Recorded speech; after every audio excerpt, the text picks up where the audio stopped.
Hello लाडक्या बहिणींनो आणि लाडक्या ताईंनो, मुख्यमंत्री माझी लाडकी बहीण योजना आणि याचा 21वा हप्ता आणि 22वा हप्ता म्हणजेच मार्च आणि एप्रिलचा हप्ता अजूनही आपल्या अकाउंटला क्रेडिट झालेला नाही आहे. तर लाडक्या बहिणींनो, याबद्दलची सर्वात मोठी अपडेट आलेली आहे. 16 मे रोजी मंत्रिमंडळाची बैठक होईल आणि त्याच्यानंतर लाडक्या बहिणींनो आपल्याला जी-आर आणि वितरण तारीख ही डिक्लेअर केली जाणार आहे. असं आपल्याला प्रसार माध्यमांमध्ये माहिती झालं आहे. हीच लाडक्या बहिणींनो महाराष्ट्र सरकारने सुद्धा बातमी दिलेली आहे, की 16 मे नंतर आपल्या लाडक्या बहिणींच्या अकाउंटला 21वा हप्ता आणि 22वा हप्ता जमा होण्याचे चान्सेस जास्तीत जास्त आहे.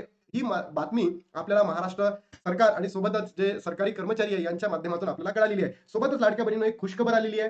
ती खुशखबर म्हणजे काय, आपल्याला 1500 भेटतील, 3000 भेटतील की 4.5 भेटतील आणि हे सगळं कोणत्या बहिणीला भेटतील हे सुद्धा आपल्या समोर आलेलं आहे. तर लाडक्या बहिणींनो, 16 मेला काय होणार आहे, मंत्रिमंडळाची बैठक होईल आणि त्या मंत्रिमंडळाच्या बैठकीनंतर आपल्या अकाउंटला पैसे क्रेडिट व्हायला सुरुवात होतील. पण लाडक्या बहिणींनो, आपण इथे जर बघितलं, हा हप्ता आहे 11, 12, 13, 14, 15 या 5-6 दिवसांमध्ये इट माइट बी पॉसिबल की ज्याही पात्र बहिणी आहेत, पात्र बहिणी त्यांची पडताळणी झाली, बरोबर?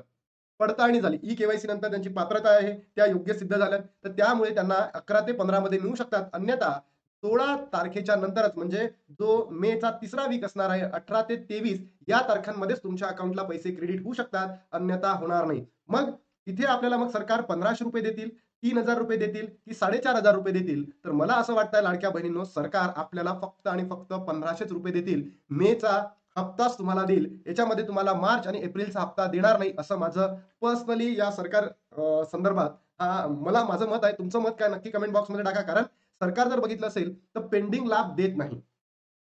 तुम्ही आता 20 हप्ते बघितले असेल, त्या 20 हप्त्यांमध्ये लाडक्या बहिणींनो, सरकारने आजपर्यंतही पेंडिंग लाभ दिलेला नाहीये. मला आताही असंच वाटतं, की सरकार हे पेंडिंग लाभ आहे, तर आपल्याला देणार नाही. म्हणून लाडक्या बहिणींनो, तुम्ही जास्तीत जास्त बहिणींनी कमेंट बॉक्समध्ये कमेंट करा. कारण जर तुम्ही कमेंट कराल, तरच हा व्हिडिओ महाराष्ट्रातील प्रत्येक बहिणीपर्यंत पोहोचेल, सरकारपर्यंत पोहोचेल आणि त्याच्यानंतर आपल्याला ₹3000 भेटू शकतात मार्च आणि एप्रिलचे. अन्यथा लाडक्या बहिणींनो, फक्त तुम्हाला ₹1500 वर समाधान मानावं लागेल आणि मधातले जे 2 हप्ते आहेत, ते सुद्धा सरकार गायब करून टाकतील. याच्यानंतर अत्यंत महत्त्वाची बातमी आहे, की 65 लाख लाडक्या बहिणी सरकारकडून पैसे वसूल करणार.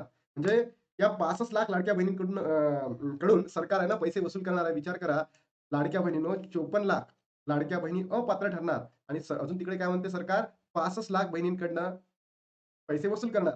म्हणजे 54 आणि 65 लाख जर हा नंबर आपण कॅल्क्युलेट केला, लाडक्या बहिणींनो, म्हणजे 1,20,00,000 बहिणी अपात्र ठरणार आणि मी तुम्हाला हेच सांगितलं होतं, की लाडक्या बहिणींनो 1 करोड पर्यंत बहिणी अपात्र ठरणार आहे. महाराष्ट्र सरकारची महत्वाकांक्षी मुख्यमंत्री माझी लाडकी बहीण योजनेबाबत सर्वात मोठी अपडेट आली आहे. राज्य सरकार 65 लाख अपात्र लाडक्या बहिणींकडनं पैसे वसूल करणार आहे म्हणते. 65 लाख. म्हणजे आता पडताळणी जे चालू आहे ना, त्याच्यामुळेच होऊ शकतं, की आपल्याला जो वितरण आहे याला वेळ लागू शकतं. कारण लाडक्या बहिणींनो, 30 एप्रिलला जी पडताळणी संपली, ई-केवायसी झाली आणि या ई-केवायसीमध्ये ज्या बहिणींना अयोग्य पद्धतीने लाभ भेटला होता, त्यांचा लाभ आता सरकार बंद करण्याच्या उद्देशाने कार्यरत आहे. तर विचार करा, 1,20,00,000 बहिणी अपात्र ठरू शकतात. लाडक्या बहिणींना 30 एप्रिलपर्यंत ई-केवायसी करण्यासाठी सरकारकडून मदत देण्यात आली होती. अंतिम मुदत संपल्यानंतरही लाडकी बहीण योजनेत मोठे फेरफार करण्यात आले. त्यानंतर लाभार्थी संख्या मोठ्या प्रमाणात घट झालेली आहे.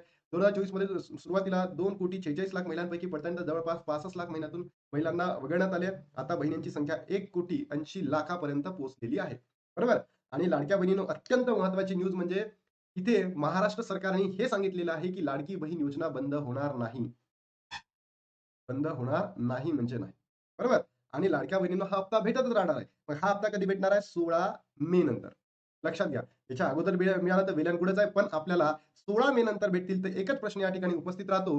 तो 1500 भेटतील, 3000 भेटतील की 4500 भेटतील? म्हणून लाडक्या बहिणींनो, आपल्याला सरकारला लवकरात लवकर मागणी करायची आहे, की एक तर तुम्ही आम्हाला 3000 द्या किंवा 4500 द्या. अन्यथा लाडक्या बहिणींनो, सरकार तुम्हाला 1500 देतील आणि मधातले 2 महिने पेंडिंग पाळतील. म्हणून तुम्ही जास्तीत जास्त या व्हिडिओला महाराष्ट्रातील बहिणींपर्यंत पोहोचवा. आपल्याला एक ठोस पाऊल उचलायचं आहे आणि लवकरात लवकर आम्हाला 3 ते ₹4500 द्या, ही मागणी करायची आहे. लाडक्या बहिणींनो, आता थांबतो आणि भेटतो तुम्हाला नवीन व्हिडिओमध्ये. तोपर्यंत जय हिंद, जय महाराष्ट्र, जय श्रीराम.